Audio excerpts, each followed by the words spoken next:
उत्तर प्रदेश की सांस्कृतिक राजधानी और शैक्षणिक राजधानी भी है, यानी कि इसे आप तीर्थराज प्रयाग के नाम से जानते हैं, जहाँ पे शिक्षा का महत्व प्राचीन काल से रहा है और वर्तमान समय में भी यहाँ पे पढ़ाई के सपने लेकर पूरे हिंदुस्तान से ही नहीं बल्कि विश्व के कोने कोने से छात्र यहाँ पे पढ़ने के लिए आते हैं। पर बहुत से छात्राएं ऐसी भी होती हैं जिनकी स्थिति ऐसी भी नहीं होती कि वो स्कॉलरशिप पा सके या ट्यूशन पढ़ा सके, और घरेलू स्थिति तो ऐसी होती है जिनको देखने के बाद ये लगता है कि इनका पढ़ने का जज्बा ही इनके जीवन में सफलता का आधार बनेगा। नमस्कार, मैं आपका दोस्त और होस्ट मोहन पटेल और क्रिएशन बाय एमपी में आपका बहुत बहुत स्वागत करता हूँ। बहुत सारे गरीब छात्र छात्राएं ऐसे भी होते हैं जो अपनी परिस्थितियों से हार नहीं मानते और अपने जज्बे के दम पे अपनी मंजिल को पाने की तरफ आगे बढ़ते रहते हैं। ऐसे ही ज़रूरतमंद और मेहनत कश बच्चों के पीछे कुछ मौका परस्त लोग पड़ जाते हैं और जो कई तरीके से उनको बरगला कर उनका फ़ायदा उठाते हैं और शिक्षा की इस धरती को बदनाम भी करते हैं। ऐसी ही एक घटना प्रयागराज के मऊआइमा थाने के अंतर्गत तिलई बाज़ार के रहने वाली 13 वर्षीय नाबालिगा बच्ची के साथ सामने आई, जो किसी तरह से अपनी माँ के साथ रहती थी। गरीबी में उनका गुज़र बसर होता था, लेकिन उस बच्ची ने एजुकेशन को लेकर कभी हार नहीं मानी और उसके इस हिम्मत को देखते हुए उसकी माँ भी उसका हर कदम मदद करती थी और पढ़ाई में पूरा सहयोग करती थी। ऐसा ही कुछ हुआ कि वो पिछले साल यानी कि 6 मई 2022 को अपनी माँ के साथ प्रयागराज के कचहरी में किसी काम से आई थी और आने के बाद कचहरी गई थी, जहाँ पे उसकी मुलाकात विनोद त्रिपाठी नाम के एक व्यक्ति से हुई। दोनों एक दूसरे से बात करते हुए बातों बातों में ये बात होने लगी कि मेरी बेटी पढ़ाई करती है, हम लोग की स्थिति सही नहीं है और वो उस विभाग में है जहाँ पे गरीब बच्चियों को अनुदान मिलता है और उसके लिए सिर्फ एक इंटरव्यू देना पड़ता है, जिसके बाद वो पास हो जाने पर बच्चों को सरकार की तरफ से दिए जाने वाला अनुदान मिल जाता है, जिससे साफ साफ ये पता चलता है कि उसे चाय में कुछ नशीला पदार्थ मिलाकर पिलाया गया है। नशीला पदार्थ पीते ही वो बच्ची बेहोश हो जाती है, जिसके बाद आनन फानन में विनोद त्रिपाठी, विजय त्रिपाठी और एक अन्य लड़का जो उसके साथ था, सभी मिलकर उस बच्ची को अपनी कार में बैठाते हैं और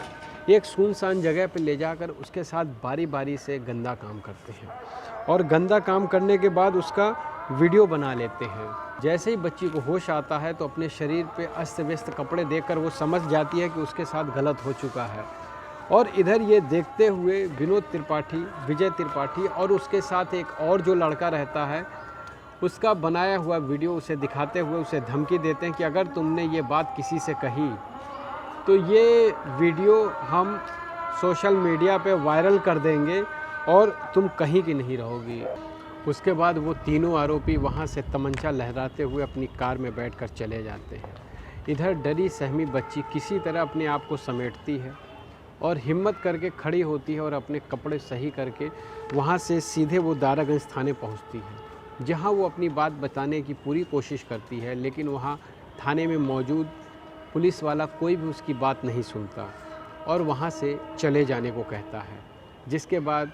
किसी तरह बेटी हिम्मत करके अपने गांव चली जाती है, यानी कि मऊआइमा वापस। दुनिया का लोकलाज का डर, वीडियो वायरल होने की धमकी और जान से मारने की धमकी, इन मिला के सब चीज़ों को देखते हुए वो नाबालिग बच्ची चुपचाप, इन सभी चीज़ों के डर से वो बच्ची चुपचाप रह जाती है और अपने सामान्य जीवन की तरफ लौटने की कोशिश करती है। लेकिन लगभग एक हफ्ते बाद उसके जननांगों में बहुत तेज़ी से दर्द और जलन होता है, जिसकी वजह से उसे असहनीय पीड़ा होती है और ये बात जब वो अपनी माँ से बताती है तो उसकी माँ उसे लेकर सीधे डॉक्टर के पास जाती है। और ये दिन था 15 मई 2022 और 15 मई 2022 को जैसे ही उसकी माँ बच्ची को लेकर डॉक्टर के पास पहुँचती है, डॉक्टर चेकअप करने के बाद कुछ आशंका जाहिर करता है तो बच्ची रोने लगती है डॉक्टर और अपनी माँ के सामने ही। फिर जब बात बात में पता चलता है तो 8 मई 2022 की वो बच्ची रोकर पूरी घटना बताती है, जिसके बाद उसकी माँ और डॉक्टर दोनों के पैरों तले ज़मीन खिसक जाती है लेकिन वो कहते हैं ना कि एक माँ सब कुछ सह सकती है, लेकिन अब अगर उसके बच्चों पे कोई आ जाए तो वो दुनिया में बड़े से बड़े पहाड़ से भी टकरा जाती है। और इस केस में यही हुआ। उसकी माँ तुरंत उसे डॉक्टर के पास दिखाने के बाद 15 मई को ही लेकर उसे सीधे दारागंज थाने पहुंचती है। जब पूरी बात बताई जाती है और उसकी माँ ये भी कहती है कि मेरी बेटी 8 मई 2022 को जब यहाँ केस दर्ज कराने आई थी तो उस दिन भी किसी ने नहीं सुना और उसे यहाँ से भगा दिया गया। ये बात सुनने के बाद सारे पुलिस वाले सन्न हो जाते हैं। अपनी अपनी तरह के हर कोई तर्क देने की कोशिश करता है, लेकिन पीड़िता और उसकी माँ एफआईआर दर्ज कराने पर ही तुले हुए थे। हालांकि पुलिस वाले शुरू में हीला हवाली करते हैं, लेकिन बेटी और माँ से पूछताछ करने के बाद लगभग 4 घंटे इधर उधर उनको टरकाने की कोशिश की जाती है, लेकिन जब माँ और बच्ची नहीं मानती तो लास्ट में उनको केस दर्ज करना पड़ता है। और वहाँ पे केस दर्ज करते हुए नाबालिग बच्ची का बयान भी दर्ज किया जाता है, जिसमें नाबालिग बच्ची ये बताती है कि बाइक से बैठाकर ले जाने वाले 2 आदमी, जिसमें सफ़ेद शर्ट पहन रखी थी और काली टी-शर्ट पहने हुए 3 आदमियों को ने उसके साथ मुंह दबाकर ये गंदगी की। वो उन दोनों लोगों को देखकर पहचान सकती है और एक को देखकर तो बिल्कुल पहचान सकती है, जिसका नाम विजय त्रिपाठी था, जिससे टेम्पू में कचहरी से लौटते समय उसकी बात हुई और जिसका नंबर उसने लिया था और अपना नंबर भी उसे दिया था। इसके बाद दारागंज थाना अध्यक्ष वीरेंद्र कुमार मिश्रा ने जब बच्ची की पूरी बात सुनी तो वो भी एकदम अवाक रह गए। उसके बाद उन्होंने बच्ची के तहरीर पर विनोद शंकर त्रिपाठी इलाहाबाद निवासी, विजय त्रिपाठी सन ऑफ संगमलाल रसूलाबाद इलाहाबाद निवासी और एक अन्य निवासी 3 के खिलाफ मामला दर्ज करके कार्रवाई शुरू कर दी है। और ये मामला फ़िलहाल अभी पुलिस में विचाराधीन है। पुलिस इसकी छानबीन कर रही है। अब देखते हैं कब तक इस केस में पुलिस आरोपियों की गिरफ्तारी करती है और उन्हें सज़ा दिलवाती है। तो ये रही एक नाबालिग, मजबूर और गरीब बच्ची की कहानी, जिसके अंदर पढ़ने का हौसला था, जज्बा था, जिसकी माँ उसे पूरी तरह सपोर्ट करती थी। फ़िलहाल इस केस में हमें इंतज़ार रहेगा पुलिस और अदालत के फ़ैसले का, ताकि उस नाबालिग बच्ची को न्याय मिल सके और उसके पढ़ने का हौसला बरकरार रहे और जिस